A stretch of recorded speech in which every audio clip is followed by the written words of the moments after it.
শাশুড়িকে মা না বললে কি গুনাহ হবে যদি তিনি কষ্ট পান? গোসলের পরে ভেজা চুল গামছা দিয়ে বেঁধে নামাজ আদায় করলে কি নামাজ হবে? গর্ভকালীন কোন আমল করলে নর্মাল ডেলিভারি হবে? বাসায় গোসলখানা ও টয়লেট একসাথে থাকলে ওযু করলে হবে কিনা? আমার মেয়ের পেটে থাকা অবস্থায় মুখে একটি দাঁত উঠেছে, এটি কোনো ভালো লক্ষণ নাকি খারাপ লক্ষণ? নামাজ পড়তে গিয়ে যদি কান্না আসে এবং কান্নার কারণে সূরার উচ্চারণে ভুল হয়ে যায় তবে করণীয় কি? আমি আমার মৃত পিতার নামে যাই সদকা করি তার সওয়াব কি আমিও পাবো? মহিলাদের নামাজরত অবস্থায় যদি আজান হয় তাহলে কি নামাজ পড়া চালু রাখা যাবে? স্বামীর হুকুম ছাড়া বাবার বাড়ি যাওয়া যাবে কিনা? ওযু করার পরে কি আয়নায় মুখ দেখলে ওযু ভেঙে যাবে? বাথরুমে কাপড় কাচার সময় বিসমিল্লাহ বলা যাবে কিনা? মহিলাদের জন্য সব জায়গায় নামাজের ব্যবস্থা থাকে না, অনেক সময় এই কারণে নামাজ কাজা হয়ে যায়, এই জন্য কি বাড়ি থেকে বের হওয়ার আগে অগ্রিম নামাজ পড়ে বের হতে পারবো? ভূমিকম্পের সময় যদি নামাজরত অবস্থায় থাকে তাহলে নামাজ ভাঙা যাবে কিনা? নতুন ঘরে বসবাস করার আগে মিলাদ পড়ানো জায়েজ কিনা? প্রিয় দর্শক, চলুন তাহলে আমরা প্রশ্নোত্তর আলোকিত ভুবনে প্রবেশ করি। আফরোজা ইসলাম রানী আপনি লিখেছেন, নতুন ঘরে বসবাস করার আগে মিলাদ পড়ানো জায়েজ কিনা? নতুন ঘরে বসবাস করার আগে কোনো মিলাদ পড়াবেন না, এরকম কোনো নির্দেশ কোনো হাদিস আমাদেরকে দেয়নি। আপনি নতুন ঘরে ওঠার সময় বিসমিল্লাহ বলে আল্লাহর নাম নিয়ে উঠে যাবেন, এর জন্য আলাদা কোনো আনুষ্ঠানিকতা আপনাকে করতে হবে, কোনো বাধ্যবাধকতা নয়। হ্যাঁ, আশপাশের লোকজন বা এলাকার মানুষ কিংবা আত্মীয় স্বজনকে ডেকে আপনি দাওয়াত খাওয়াতে চান আপনার খুশি একটা উপলক্ষে, সেটা সম্পূর্ণ আপনার ব্যাপার, শরীরের কোনো বিশেষ নির্দেশ নাই। আর এর জন্য মিলাদের আয়োজন করতে হবে কোনো নির্দেশ ইসলাম আমাদেরকে করেনি। গোলামবার রব্বি আপনি লিখেছেন, 8 মাস আগে আমার একটি মেয়ের সাথে বিয়ে হয়ে কিন্তু পরে জানতে পারি আমার সাথে সম্পর্কের আগে অন্য কারোর সাথে জেনা করে এবং তা সে স্বীকারও করে আমার সাথে। এখন সে অনুতপ্ত কৃতকর্মের জন্য, সে আমাকেই বিয়ে করতে চায়, আমি তাকে মানাও করতে পারছি না। এখন আমি কি করতে পারি, দয়া করে একটা পরামর্শ দিন। দেখুন, যদি কারোর জীবনে আগে কোনো ভুল ভ্রান্তি হয়ে থাকে, তার জন্য তিনি অনুতপ্ত হয়ে থাকে, আপনি তাকে ক্ষমা করতে পারেন, ক্ষমা করে তাকে আপনি গ্রহণ করতে পারেন, সেটা আপনার মহানুভবতা হবে এবং আপনি তাকে সঠিক পথে আসতে সহায়তা করতে পারেন, সেটা আপনার জন্য অবশ্যই ভালো কাজ হবে, সবের কাজ হবে ইনশাআল্লাহ বিদিনিল্লাহ। সাকিব আপনি লিখেছেন, ভূমিকম্পের সময় যদি নামাজরত অবস্থায় থাকে তাহলে নামাজ ভাঙা যাবে কিনা? যদি মনে হয় যে ভূমিকম্প শুরু হয়েছে, যে কোনো মুহূর্তে বিল্ডিং বা ভবন ভেঙে পড়তে পারে, তাহলে সেক্ষেত্রে জীবন রক্ষার্থে আপনি অবশ্যই নামাজ ভেঙে বের হতে পারেন। আর যদি আপনি আল্লাহর উপর তাওয়াক্কুল করে নামাজ চালিয়ে যান তাহলে সেটা আপনার জন্য জায়েজ আছে, কোনো কোনো ক্ষেত্রে সেটাকে তাকওয়ার বিষয় বলা যেতে পারে, অর্থাৎ উত্তম বলা যেতে পারে। বাট নামাজের সময় ভূমিকম্প হলে জীবন রক্ষার খাতিরে, অর্থাৎ ভবন ভেঙে পড়তে পারে এরকম আশঙ্কা হওয়ার কারণে আপনি অবশ্যই ভবন থেকে বের হয়ে যাওয়ার সুযোগ আছে এবং সেটা জায়েজ।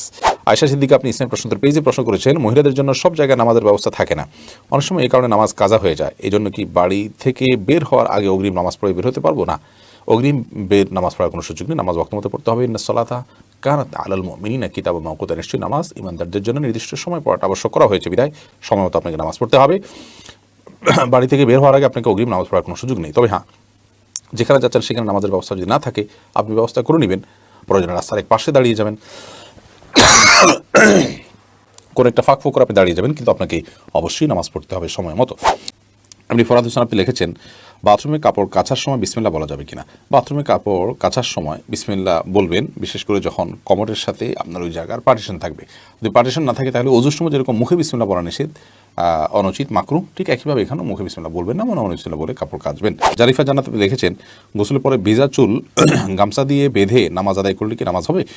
আমি একজনের কাছে শুনেছি এরকম করলে নামাজ হবে না, বিষয়ে কিছু বলেন। না, এরকম করে নামাজ হবে না এমন কোনো কথা নেই। আপনি একজন নারী হিসেবে আপনার পুরো শরীর আপনাকে ঢেকে নামাজ পড়তে হবে, শুধুমাত্র মুখমণ্ডল এবং 2 হাতের কবজি আপনি খোলা রাখবেন, এর বাইরে অন্য কোনো শর্ত নেই। আপনি গামছা দিয়ে ঢাকেন বা গামছা দিয়ে বেঁধে তার উপর দিয়ে অন্য একটা কাপড় দিয়ে ঢাকেন, কোনো অসুবিধা নেই। এরপর জেসমিন আক্তার আপনি লিখেছেন, বাসায় গোসলখানা ও টয়লেট একসাথে থাকলে ওযু করলে হবে কিনা? বাসায় যদি গোসলখানা এবং টয়লেট একসাথে থাকে সেক্ষেত্রে ভেতরে ওযু করলে ওযু হয়ে যাবে, কিন্তু উত্তম হলো কমোড এবং টিপের মাঝে কোনো পার্টিশন না থাকলে, আড়াল না থাকলে সেক্ষেত্রে বাইরে ওযু করবেন, এটা হলো উত্তম। কিন্তু যদি ভিতরে ওযু করেন তাতে ওযু হয়ে যাবে, কোনো অসুবিধা নেই ইনশাআল্লাহ। সৈয়দ আবু হায়দার আপনি লিখেছেন, চেইনওয়ালা ঘড়ি পরে নামাজ পড়া কি নাজায়েজ? জানালে উপকৃত হব।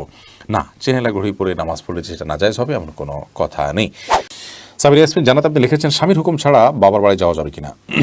আপনি যেহেতু স্বামীর সংসারে থাকেন, অতএব তার সুবিধা অসুবিধা, তার প্রয়োজন ইত্যাদি বিষয় থাকতে পারে, সেই কারণে তাকে আপনি বলে যাবেন। কিন্তু স্বামী আপনাকে আপনার বাবার বাড়ি যাওয়া থেকে বঞ্চিত করে রাখবেন, যেতে দিবেন না, আটকে রাখবেন, এবং তার খেয়াল খুশি মতো সে আপনাকে আপনার বাবা মার সাথে সাক্ষাৎ করা থেকে বিরত রাখবেন, সে অধিকার কিন্তু তার নাই। সেটা যদি তিনি করেন তাহলে তিনি অন্যায় করছেন। তবে হ্যাঁ, অবশ্যই আপনি চেইন অফ কমান্ড, একটি ফ্যামিলির পারস্পরিক যে বোঝাপড়া, সেটা যেন ভালো থাকে সেটা আপনি বলে যাবেন। এবং এই বলে যাওয়ার মধ্যে ভদ্রতা, এই বলে যাওয়ার মধ্যে নিজেদের বোঝাপড়া যে আছে সেটির প্রমাণ হয়। বিধায় এটাকে দোষণীয় মনে করা যে আমি তাহলে কি বন্দী হয়ে গেলাম, এরকমটি মনে করার কোনো কারণ নেই। এরপরে কাজী ফাতেমা আপনি লিখেছেন, মহিলাদের নামাজরত অবস্থায় যদি আজান হয় তাহলে কি নামাজ পড়া চালু রাখা যাবে? যাবে, কোনো অসুবিধা নেই। আজান হলে নামাজ বন্ধ করে ফেলতে হবে কোনো কথা নেই। আপনি নামাজ পড়ছেন, ইতিমধ্যে আজান শুরু হয়ে গেছে, আজান মুয়াজ্জিন সাহেব দিতে থাকুক, এদিকে আপনার নামাজ আপনি কন্টিনিউ করতে থাকেন, কোনো সমস্যা নেই। মাই হামাদ আপনি লিখেছেন, গর্ভকালীন কোন আমল করলে নর্মাল ডেলিভারি হবে? গর্ভকালীন সময় এরকম কোনো বিশেষ আমলের কথা কোনো হাদিসে বলা হয়নি যে আমল করলে নর্মাল ডেলিভারি হবে। তবে হ্যাঁ, গর্ভ যাতে নর্মালভাবে হয়, অপারেশন করতে না হয়, সেজন্য আল্লাহর কাছে আপনি সাধারণভাবে দোয়া করতে পারেন। আর দান এবং সাদাকা এটা মানুষকে কঠিন কোনো পরিস্থিতি থেকে উত্তরের পথ দেখায়। বিধায় এরকম পরিস্থিতি আপনি কিছু দান সাদাকা করতে পারেন। এবং বিশেষভাবে ইস্তেগফার, দুরূদ সহ যে আমলগুলো বান্দার খুব কঠিন সিচুয়েশনে পড়লে আল্লাহ তাআলা তার জন্য বিষয়টিকে সহজ করেন, সে আমলগুলো আপনি বেশি বেশি করে করবেন। আল্লাহ তাআলার কাছে সাধারণভাবে দোয়া করতে থাকবেন। এছাড়া সুনির্দিষ্ট কোনো দোয়া বা আমল কোন হাদিস আমাদেরকে শেখায়নি যেটার মাধ্যমে নর্মাল ডেলিভারি হবে। এরপরে নুসরাত মাহি আপনি লিখেছেন, আমি আমার মৃত পিতার নামে যাই সাদকা করি তার সওয়াব কি আমিও পাবো?